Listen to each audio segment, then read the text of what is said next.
नमस्कार, आप देख रहे हैं सच बेधड़क और आपके साथ मैं हूं आशीष तिवारी।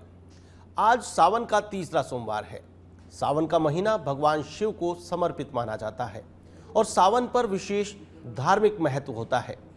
सुबह से ही शिव मंदिरों में भक्तों की भीड़ देखने को मिल रही है। हर हर महादेव और बम बम भोले के जयकारों से मंदिरों का माहौल भक्तिमय बना हुआ है। मान्यता है कि सोमवार को भगवान शिव का जलाभिषेक और रुद्राभिषेक करने से भोलेनाथ की विशेष कृपा प्राप्त होती है। लेकिन आज के इस खास दिन पर भगवान शिव की पूजा किस विधि विधान से की जानी चाहिए, उन्हें क्या अर्पित करना चाहिए और कौन से उपाय करना शुभ माना जाता है। साथ ही जानेंगे कि सावन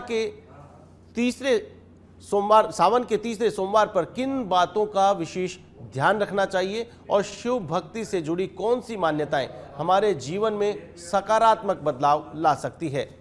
इन्हीं तमाम सवालों के जवाब जानने के लिए आज हमारे साथ मौजूद हैं ज्योतिषाचार्य पंडित घनश्याम शर्मा जी। आपका बहुत बहुत स्वागत है।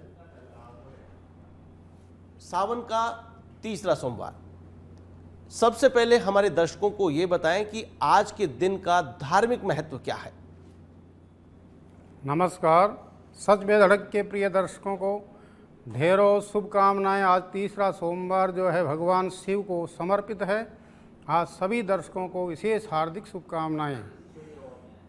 आशुतोष शशांक शेखर चंद्रमौलि चिदंबरा कोटि कोटि प्रणम शंभु कोटि नमन दिगंबरा वर्णानामर्थ संघानां रसानां छंदसामपि मंगलानां च कर्तारौ वंदे वाणी विनायकौ भवानी शंकरौ वंदे श्रद्धा विश्वासरूपिणौ याभ्यां विना न पश्यन्ति सिद्धा स्वान्तस्तमीश्वरम् वंदे बोधमयं नित्यं गुरुं शंकररूपिणं यमाश्रितो हि वक्रोऽपि चन्द्र सर्वत्र वन्दते सीताराम गुणग्राम पुण्यारण्यविहारणो वन्दे विशुद्धविज्ञानो कवीश्वरः कपीश्वरो उद्भवस्थितिसंहारकारिणीं क्लेशहारिणीं सर्वश्रेयस्करीं सीतां नतोऽहं रामवल्लभां जो सुमिरत सिद्धि होय गणनायक करिवर वदन करहु अनुग्रह सोय बुद्धिराशि शुभ गुण सदन मूक होय वाचाल पंगु चढ़ई गिरिवर गहन जासु कृपा सुदयाल द्रवं सकल कलिमल दहन। हर हर महादेव। भगवान शिव को श्रावण का विशेष प्रिय महीना माना जाता है, क्योंकि भगवान शिव पूरे महीने भगवान शिव और शक्ति दोनों ही इस धरा पर विचरण करते रहते हैं। इस समय विशेष महत्व क्यों बताया गया है? श्रावण का श्रवण नक्षत्र से शुरू होता है श्रावण माह। दूसरा, ज्योतिषीय प्रमाण के अनुसार जो 27 नक्षत्र होता है, सबसे पवित्र मास का जो श्रावण मास होता है, उसमें शिव की विशेष भक्तों पर कृपा बनी रहती है। पूरे वर्ल्ड के अंदर 12 ज्योतिर्लिंग का जो महत्व है उस पर अभिषेक किया जाता है एवं ज़्यादा करके भगवान शिव की पूजा जो होती है छोटी काशी और काशी में की जाती है। आज प्रत्येक घर में, प्रत्येक मंदिर में भगवान शिव की आराधना सोमवार को इसलिए की जाती है क्योंकि भगवान शिव के जटा के अंदर अर्ध शिव विराजमान है। तो शिव और सोमवार का विशेष महत्व है। चंद्रमा मनसो जात चक्षु, शिव भगवान ऐसी कृपा करते हैं भक्तों पे कि सोमवार प्रिय है। एक बार समुद्र मंथन हुआ, जब समुद्र मंथन हो रहा था उस समय कोलाहल विष कालकूट समुद्र मंथन से प्रकट हुआ। तो प्रकट होने के बाद पूरे पृथ्वी पर, पूरी धरा पर हाहाकार मच गया। इतना तांडव होने लगा कि अगर ये विष का घड़ा अगर फूट जाएगा, पृथ्वी पे गिर जाएगा तो संपूर्ण सृष्टि का विनाश हो जाएगा। तो देवताओं ने विशेष करके कृपा करके भगवान शिव की आशीर्वाद से उस विष को धारण किया, तो शिव नीलकंठ कहलाए। और उसी समय जब भयंकर बेचैनी भगवान शिव को हुई तो सबने जलाभिषेक करना शुरू कर दिया। तो इसलिए उस जलाभिषेक करने का जो महत्व है वो बहुत ही पवित्र है। और सावन के महीने में अगर सोमवार को भगवान शिव की उपासना की जाए, जलाभिषेक किया जाए, पवित्र मन से संकल्प करके जो कार्य किया जाता है भगवान शिव को प्रिय है, ये बहुत प्रिय है, इसलिए इसका विशेष महत्व बढ़ जाता है। और आज तो नाग पंचमी भी है। सोमवार को 33 वर्षों में लगभग शिव की कृपा से आज नाग पंचमी का विशेष पर्व मनाया जाता है। भगवान वासुकी भगवान शिव के गले के अंदर शोभायमान हो रही है, इसलिए प्रत्येक देशवासी आज भगवान शिव की उपासना के साथ नाग पंचमी की भी पूजा करेंगे, क्योंकि जो नाग पंचमी की पूजा करता है उसकी 7 पीढ़ियों में सर्पदंश कभी नहीं हो सकता, ऐसा विशेष महत्व बताया गया है। जी बिल्कुल पंडित जी, यहाँ पर विशेष बात यह है, मंदिर भी वही है, श्रद्धालु भी वही है, आस्था भी वही है, लेकिन सावन के सोमवार के दिन अगर देखा जाए तो शिवालयों में लंबी लंबी कतारें देखने को मिलती है, लाखों की संख्या में श्रद्धालु पहुंचते हैं। तो क्या इस दिन विशेष फल प्राप्त होता है? इस दिन की गई पूजा का एक अनूठा महत्व है। देखिए, भगवान शिव तो सदा शिव है, भोलेनाथ है। बम बम की लहर, बम बम की गूंज और हर हर महादेव प्रत्येक मंदिर में हो रहा है। लाइन लंबी लंबी लग रही है, क्योंकि भगवान शिव आशुतोष है। आज के दिन सोमवार तो इनका पवित्र महीना होता है, इसलिए भगवान शिव का सोमवार को अगर कोई गलती से एक जल भी लोटा चढ़ा दे तो 1 लोटा जल सभी समस्याओं का हल प्राप्त हो जाता है, क्योंकि भगवान शिव को जलाभिषेक बहुत प्रिय है। जल के अभिषेक करने मात्र से ही भगवान शिव केवल प्रसन्न हो जाते हैं। अगर कोई व्यक्ति सोमवार के दिन नील कमल का पुष्प भगवान शिव पे चढ़ा के मनोकामना सिद्धि के लिए अगर प्रार्थना करता है तो निश्चित रूपेण उसके जीवन में उद्धार हो जाता है। आज सोमवार का विशेष महत्व तो पूरे शिव पुराण के अंदर वर्णित है कि आज के दिन की गई पूजा सैकड़ों हजारों सोमवार से भी ज़्यादा फल प्राप्त होगा।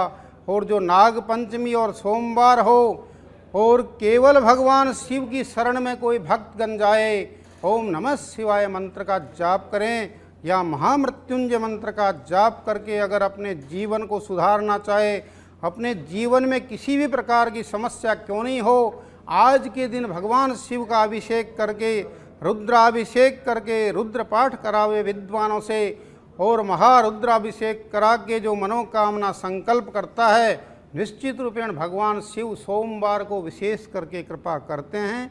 इसलिए प्रिय सोमवार को आज भक्तों की तांता लगा हुआ है, भीड़ जमा हो रही है और भगवान शिव का आशीर्वाद प्राप्त कर रहे हैं। जी बिल्कुल। इसके अलावा पंडित जी जानना चाहेंगे कि जिस प्रकार से शिव का जलाभिषेक करने की विधि क्या होनी चाहिए। हर व्यक्ति जाता है, शिव मंदिर जाता है, अब जलाभिषेक भी करता है, रुद्राभिषेक भी कहा जाता है, वैदिक मंत्रोच्चारण के बीच भी अभिषेक किया जाता है। क्या तरीका होना चाहिए, क्या सावधानी बरतनी चाहिए, क्या इस प्रकार से कोई वर्णित है शास्त्रों में दिशा निर्देश?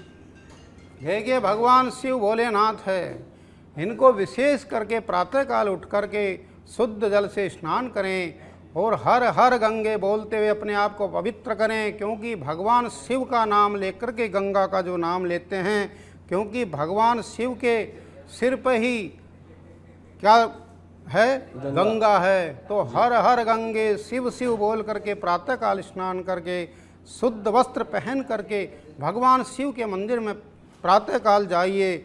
1 लोटा घर से भर करके जल ले जाइए, कुछ सामग्री ले जाइए। सबसे प्रिय कौन सा है? दूध, दही, घी, शहद और बूरा, इसको पंचामृत कहते हैं। पंचामृत से भगवान शिव का अभिषेक करिए। प्रातःकाल उठते ही भगवान शिव का शिव शिव स्मरण करते हुए भोलेनाथ के मंदिर में जाकर के अगर आप प्रातःकाल 1 लोटा जल चढ़ा करके दूध से अभिषेक करते हैं या गन्ने के रस से अभिषेक करते हैं तो भगवान शिव अटूट कृपा करके आपके जीवन में सभी प्रकार की समस्याओं का निदान करते हैं। क्या अंतर रहता है पंडित जी, जब कोई गन्ने के रस से अभिषेक करता है या फिर दूध से दुग्धाभिषेक जिसे कहा जाता है या फिर जलाभिषेक जल से अभिषेक किया जाता है, इन तीनों अभिषेक में क्या अंतर है?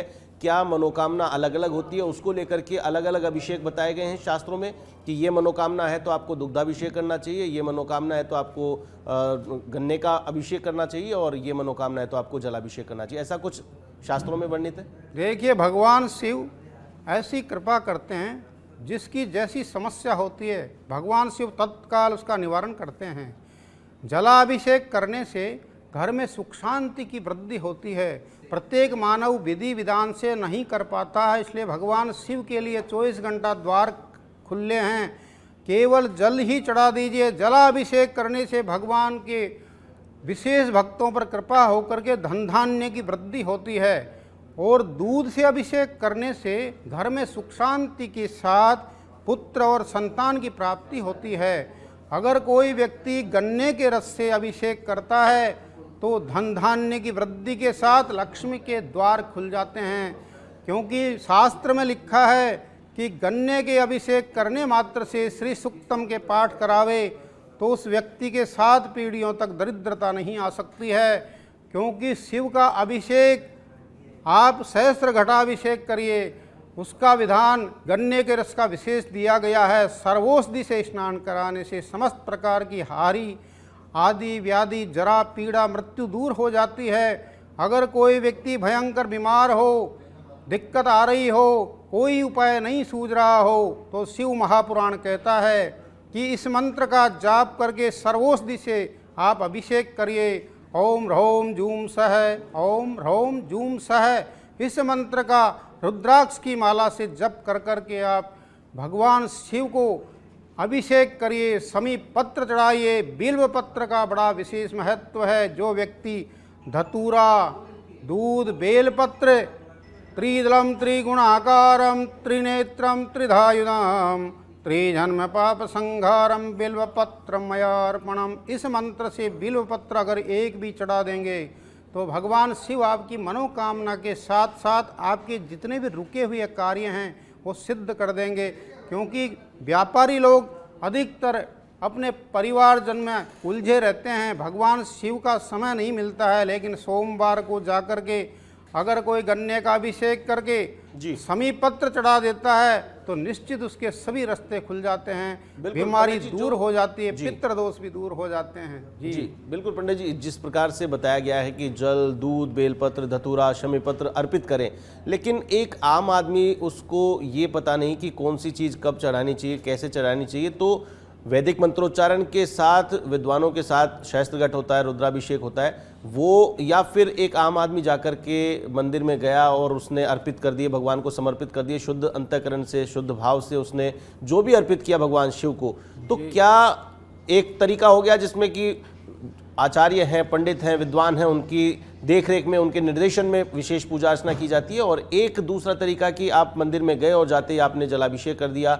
और भगवान की जैसी आपकी श्रद्धा है, जैसी आपका सामर्थ्य है, उसी अनुसार आपकी जो भी पूजा की पंचोपचार सामग्री है उससे आपने पूजा की।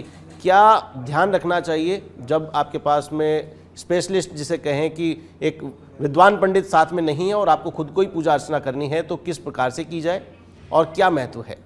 देखिए, भगवान शिव आपको मन से देखा जाते हैं। मन मना मद्भक्त्या मध्याजी माम नमस्कुरु। गीता में भी कहा कि मन से किए गए मानसिक पूजा का बड़ा महत्व है। लेकिन अगर कोई विद्वान आपको नहीं मिलता है, पहली बात तो विद्वान को साथ लेकर के जाओ, चाहे एक जना हो, पाँच विद्वान हो, 11 हो। रुद्राभिषेक कराना हो तो रुद्रपाठ का महत्व बहुत अधिक बढ़ जाता है। और सहस्र घटाभिषेक, रुद्राभिषेक दोनों प्रकार का इस छोटी काशी में तो हो ही रहा है। पूरे विश्व के अंदर आज के दिन धूमधाम करके भगवान शिव पर रुद्राभिषेक करने का महत्व यह है कि कोई व्यक्ति अगर कोई नहीं मिलता है विद्वान, तो आप स्वयं ही शुद्ध पवित्र मन से संकल्प लेकर के बैठ जाइए। भगवान शिव को पहले जल चढ़ा दीजिए, फिर दूध चढ़ा दीजिए, दही, घी, शहद, बूरा, पंचामृत से स्नान करा करके शुद्ध जल स्नान करवाइए। ओम ह्रौम जूम सह श्री शिवाय नमस्तुभ्यम इस मंत्र का जाप करें। अगर कुछ नहीं आओ तो ओम नमः शिवाय बोलते रहें। यही मैं पूछना चाह रहा था कि अगर मान लीजिए कि उच्चारण स्पष्ट नहीं है तो क्या अशुद्ध मंत्रोच्चारण किया जा सकता है, या फिर जो जितना आए लेकिन वो परफेक्ट तरीके से वो बोला जाना चाहिए? बिल्कुल सही कह रहे हो आप। अगर शुद्ध मंत्र, वेद मंत्र नहीं आता है, जैसे आपको मृत्युंजय का मंत्र जाप करना है तो वो शुद्ध नहीं आएगा, वेद मंत्र है। ओम त्र्यंबकम यजामहे सुगंधिम पुष्टिवर्धनम उर्वारुकमिव बंधनान् मृत्योर्मुक्षीयमामृतात्। अब ये वेद मंत्र है, जरूरी है। अब ये स्पष्ट नहीं आ रहा तो केवल ओम नमः शिवाय बोलते हुए आप सभी सामग्री अर्पण करके नीराजन आरती कर दीजिए, भगवान से क्षमा मांग लीजिए। आपकी पूजा 100% मान्य होगी और कार्य भी होगा। मन में संकल्प हो, पत्रम पुष्पम फलम तोयम यो मे भक्ता प्रयच्छति तदहम भक्तु प्रियत मस्नामि प्रियतात्मने। मन से किया गया पूजा पाठ आपका सफल होगा और पूजा सही विधि यही है कि आप मन से कर रहे हो तो भगवान शिव आपको निश्चित रूपेण सभी मनोकामना सिद्ध कराएंगे, इसमें कोई संशय नहीं है। जी पंडित जी, आज तीसरा सोमवार है और सोमवार के दिन जितने भी बड़े मंदिर हैं उनमें बड़ी तादाद में श्रद्धालु पहुंचते हैं और ऐसी स्थिति में एक लोटा जल भी आप ठीक से अर्पित कर लें तो बहुत बड़ी बात मानी जाती है कि आपका नंबर आ गया, क्योंकि घंटों घंटों आपको लाइन में लगना पड़ता है। तो क्या पूजा में ऐसा महत्व है कि आप जल जब अर्पित करें, भगवान की षोडशोपचार पूजा करें और उस पूजा के बाद में आरती करें, और आरती करने का अवसर आपको मंदिर में नहीं मिल पा रहा है, तो ऐसे में क्या वो पूजा की हुई आपकी मानी जाएगी या फिर आरती करने का कोई और दूसरा विधान या और कोई तरीका जिससे कि भगवान शिव की पूरी तरीके से आराधना की जा सके? क्योंकि आपको मंदिर में अगर जाना है तो मुश्किल से आपको एक लोटा जल चढ़ाने का मौका मिलने वाला है, क्योंकि इतने श्रद्धालु हैं जिनको दर्शन कराना भी एक बड़ा चैलेंज है प्रशासन के लिए, मंदिर कमेटी के लिए। तो ऐसे में उस पूजा का क्या तरीका होना चाहिए, क्या कैसे वो पूजा संपन्न हो सकती है जो जिससे भगवान शिव को प्रसन्न किया जा सके? देखिए, भगवान शिव को आप एक लोटा जल चढ़ा दीजिए और मानसिक पूजा कर लीजिए, एक ये मंत्र बोल दीजिए, आपकी पूरी आरती का फल मिल जाएगा। कर्पूर गौरम करुणावतारम संसार सारम भुजगेंद्रहारम सदा वसंताम हृदयारविंदे भवम भवानी सहिताम नमामि। इस मंत्र को बोलने मात्र से ही समस्त कार्य सिद्ध हो जाते हैं। फिर मैं कहता हूँ कि 12 ज्योतिर्लिंग का भी महत्व बताया था, आप पूछ रहे थे, 12 ज्योतिर्लिंग के बारे में भी अपन बात कर लेते हैं। अगर कोई व्यक्ति जाकर के एक शिवालय में जाकर के स्मरण कर ले, केवल 12 ज्योतिर्लिंग के नाम भी सुन ले तो 7 जन्म के पाप नष्ट हो जाते हैं। शास्त्र कहता है। पंडित जी, इन 12 ज्योतिर्लिंग और जो जितने भी मंदिर हैं उनमें और इनमें क्या अंतर है, क्या विशेष महत्व इनका है? 12 ज्योतिर्लिंग क्यों अलग पहचाने जाते हैं, क्या इनकी खास विशेषता है?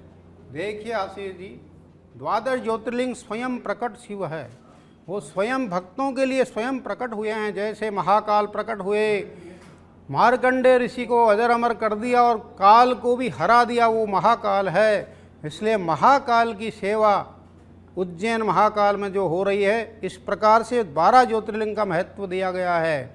कौन कौन से 12 ज्योतिर्लिंग है? सौराष्ट्रे सोमनाथम च श्रीशैल्ये मल्लिकार्जुनम उज्जयानम महाकालम ओंकारम अमलेश्वरम केदारम हिमवत्पृष्ठे डाकन्यायां भीमशंकरम वाराणस्यां च विश्वेशं त्र्यंबकं गौतमी तटे वैद्यनाथं चिताभूमौ नागेशं दारुकावने सेतुबंदे च रामेश्वरं घुस्मेशं च शिवालये एतानि ज्योतिर्लिंगानि सायं प्रातपठेन्नर सप्तजन्म कृतं पापं स्मरणेन विनश्यति। सप्तजन्म कृतं पापम स्मरणेन विनश्यति। 7 जन्म के पाप नष्ट हो जाते हैं 12 ज्योतिर्लिंग का स्मरण मात्र से ही। अब जिस भक्तों ने सच बेधड़क पे 12 ज्योतिर्लिंग का नाम सुना है, उनके 7 जन्म के पाप भी नष्ट हो गए और मानसिक पूजा भी हो गई। तो इसलिए 12 ज्योतिर्लिंग स्वयं प्रकट स्वयं भू है, इसलिए इनका ध्यान मनन चिंतन करने मात्र से समस्त प्रकार की सिद्धि प्राप्त हो जाती है। इसलिए भगवान शिव को कोई भी वस्तु आप मन से चढ़ा दीजिए, आपको 12 ज्योतिर्लिंग का फल मिलेगा। आपने 12 ज्योतिर्लिंग के बारे में जिक्र किया कि उनका नाम सुनने मात्र से उसके सारे पाप हर लिए जाते हैं, कष्ट दूर हो सकते हैं। तो जीवन में बहुत सारे लोगों की इच्छा ऐसी होती है कि वो एक जीवन काल में इन 12 ज्योतिर्लिंगों पर जा कर के वहाँ पूजा अर्चना खुद करके उनके दर्शन करके और पुण्य कमाने की कोशिश करता है। तो उन व्यक्तियों में क्या अंतर है? एक तो नाम सुनने मात्र से ही उसको पूरा फल मिलने की बात है और साथ में ही वो 12 ज्योतिर्लिंग के वहाँ जाकर के विशेष पूजा अर्चना करता है। क्या विशेष अंतर है? अगर उसको मिल जाता है जीवन काल में द्वादश ज्योतिर्लिंग पर जलाभिषेक करने का मौका मिल जाता है या दर्शन करने का भी अवसर मिलता है, तो क्या उस व्यक्ति के जीवन में विशेष उपलब्धि? देखिए, भगवान शिव के 12 ज्योतिर्लिंग में पहली बात तो यह है कि 12 ज्योतिर्लिंग का ही अवसर मिले तो बहुत बढ़िया है। लेकिन अगर मान लीजिए आपको सोमनाथ का ही अवसर मिला या महाकाल का अवसर मिला तो वहीं जाकर के 12 ज्योतिर्लिंग का स्मरण करके भगवान शिव पे जल अर्पित कर दीजिए, क्योंकि इतनी भीड़ रहती है, आपको जल चढ़ाने का भी अवसर मिल जाए तो बड़ी बात है जी। लेकिन केवल वहाँ तो दर्शन मात्र से ही 12 ज्योतिर्लिंग का फल मिल जाता है। चाहे आप सोमनाथ जी चले जाओ, ओंकारेश्वर चले जाओ, ममलेश्वर चले जाओ या केदारनाथ चले जाओ, आपके समस्त पुण्य का फल प्राप्त अवश्य ही होगा, क्योंकि ये शिव पुराण में भी वर्णित है। ऐसा एक भी चले जाए, लेकिन 12 ज्योतिर्लिंग वो भाग्यशाली व्यक्ति होंगे जो 12 ज्योतिर्लिंग का दर्शन भी करते हैं। मैंने भी 5-7 कर चुका हूँ और भी हो जाएंगे, आप भी गए होंगे। तो भगवान शिव की कृपा से ये सब प्राप्त होता है और सभी प्रकार की मनोकामना ऑटोमेटिक हो जाएगी, इसलिए जाना अवश्य चाहिए। चारों धाम 12 ज्योतिर्लिंग। अरे हिंदुस्तान में पैदा हुए हो आप तो परम सौभाग्यशाली हो। बड़े भाग मानुष तनु पावा, सुर दुर्लभ सब ग्रंथिन गावा, साधन धाम मोक्ष कर द्वारा, पायन जय पर लोक सवारा, सो परत्र धुन पावई, सिर धुन धुन पछताई, कालई कर्म ईश्वरी मिथ्या दोष लगाए। भगवान शिव की आज सोमवार को, तृतीय सोमवार को इतनी धूमधाम से पूजा करो, मन से करो, सारे दिन करो, सभी मुहूर्त शुद्ध है, कोई दिक्कत नहीं है। भगवान शिव इस समय ससुराल में रहते हैं 1 माह तक और पृथ्वी पर विचरण करते हैं भवानी के साथ, इसलिए आज की पूजा का विशेष महत्व है, प्रिय महीना का महत्व है। इस महीने में जिस प्रकार से देखा जाता है कि विशेष पूजा अर्चना संकटों के निवारण के लिए अलग अलग दोष होते हैं या फिर जन्मपत्री में दोष मान लो, या उन्हें बताया जाता है कि आपका संकट का निवारण करने के लिए इस प्रकार की पूजा करनी चाहिए या करानी चाहिए, तो अलग अलग देखा जाता है त्र्यंबकेश्वर हो या फिर अलग अलग ज्योतिर्लिंग है, वहाँ विशेष पूजा अर्चना कराने की सलाह दी जाती है। क्या महत्व है और किस प्रकार से, क्या सावन के महीने में वो पूजा करानी ज़्यादा फलदायी होती है? देखिए, भगवान शिव का इस कलयुग के अंदर धातु की पूजा शुरू से होती आई है। पारद शिवलिंग का बड़ा महत्व है और कली काल में केवल पार्थिव शिव की पूजा का बड़ा महत्व दिया गया है।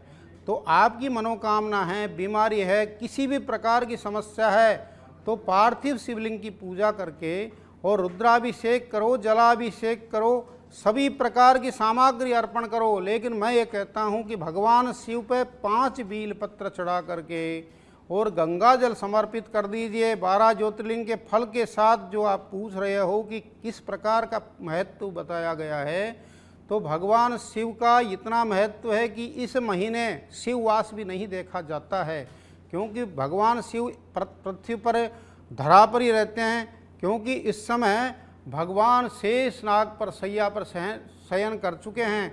तो भगवान शिव की जिम्मेवारी बन जाती है कि भगवान शिव आकर के ही भक्तों का मनोकामना पूरी करे और विधि विधान से शिव पार्थिव पूजा की जाती है। एवं सभी प्रकार का आज के दिन या पूरे सावन माह में जो आप पूजा पाठ करते हो, इसमें अनेक प्रकार की सिद्धि का विशेष महत्व बताया गया है।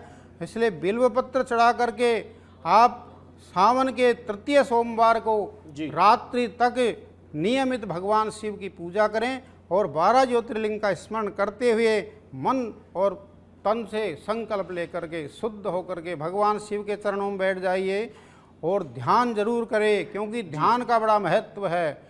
ध्याये नित्यं महेशं रजतगिरिनिभं चारुचन्द्रावतंसं रत्नाकल्पोज्ज्वलांगं परशुमृगवरः भीतिहस्तं प्रसन्नं पद्मासीनं समन्तास्तुमर्गणैर्व्याघ्रकृतिं वसानं विश्वाद्यं विश्ववध्यं निखिलभयहरं पंचवक्त्रं त्रिनेत्रं। जी पंडित जी, ओम हर हर महादेव। शिव शिव का मंत्र का जाप करते हुए आगे बढ़ते हैं। जी पंडित जी, कार्यक्रम का समय हो चला है और अंत में चलते चलते मैं आपसे गुजारिश करूंगा कि जो भी दर्शक इस कार्यक्रम को देख रहे हैं, मंदिर जा पा रहे हैं, उनका सौभाग्य है, वो पूजा अर्चना कर पा रहे हैं, और जो लोग मंदिर नहीं पहुंच पा रहे लेकिन आस्था है मन में, एक उनको भगवान शिव की आराधना करने की इच्छा है, वो लोग क्या कर सकते हैं? आज के दिन क्या विशेष महत्व है? सोमवार के दिन जो सावन महीने में सोमवार है, इसका क्या महत्व है, चलते चलते एक बार दर्शकों को। सावन के तृतीय सोमवार का विशेष महत्व इसलिए है क्योंकि आज नाग पंचमी है और सावन भी है। जो मंदिर नहीं जा सकते हैं वो केवल भगवान शिव के मंदिर की ध्वजा का स्मरण कर लें और घर बैठे ही भगवान शिव का, मैं तो कहता हूँ प्रत्येक व्यक्ति को एक शिवलिंग अवश्य रखना चाहिए घर में। पार्थिव शिवलिंग नहीं बना सकते हो तो नर्मदेश्वर ला करके, पारे के शिवलिंग ला करके घर में आप पूजा करिए, पूर्ण फल आपको प्राप्त हो जाएगा। क्या रोजाना जल चढ़ाना चाहिए घर में? भगवान अगर शिव को रोज जल चढ़ाओ, धूप दीप पंचोपचार से पूजा करो। पंचोपचार षोडशोपचार अपनी इच्छा के अनुसार पूजा घर में ही करके और ओम नमः शिवाय मंत्र का जाप करेंगे तो निश्चित मानिए आपके घर में ही भगवान शिव 12 ज्योतिर्लिंग प्रकट हो चुके हैं। मन की भावना के द्वारा आप पूजा करिए और आज सोमवार को व्रत करिए, उपवास करिए और शयन करो पृथ्वी पर, सेविंग नहीं करे, किसी की बुराई निंदा नहीं करनी है। आज पवित्र रह करके भगवान शिव का स्मरण करते हुए आज का दिन आपके लिए जब ही शुद्ध होगा जब भक्ति और मन में इच्छा के द्वारा भगवान शिव का स्मरण करेंगे। बुराई तो करनी ही नहीं है किसी की और सारे दिन आप कर लीजिए। 33 साल बाद में 7वीं बार ये आज सावन का सोमवार आया। 14 साल बाद में ऐसा सहयोग मिलेगा जो नाग पंचमी और सोमवार होगा और पवित्र महीने के अंदर भगवान शिव आपके हृदय में प्रकट हो जाएंगे। ऐसी कृपा भगवान शिव की पूजा विधि विधान से करिए, संयम से रहिए, लहसुन प्याज का त्याग करें और मन में आनंद के साथ शिव का स्मरण करें। जी पंडित जी, आज हमारे साथ जुड़ने के लिए बहुत बहुत धन्यवाद, बहुत बहुत शुक्रिया। तो ये थे ज्योतिषाचार्य पंडित घनश्याम शर्मा जी, जिन्होंने बताया कि सावन का तीसरा सोमवार है, आज के दिन की गई पूजा आपको विशेष फल देने वाली है। तो आज आप शिवालय पहुँचे, भगवान शिव को जल अर्पित करें, अपनी मनोकामना रखें, भगवान शिव आपकी मनोकामना पूरी करें। हर हर महादेव। आज के लिए बस इतना ही, मुझे दीजिए इजाज़त, नमस्कार। हर हर महादेव।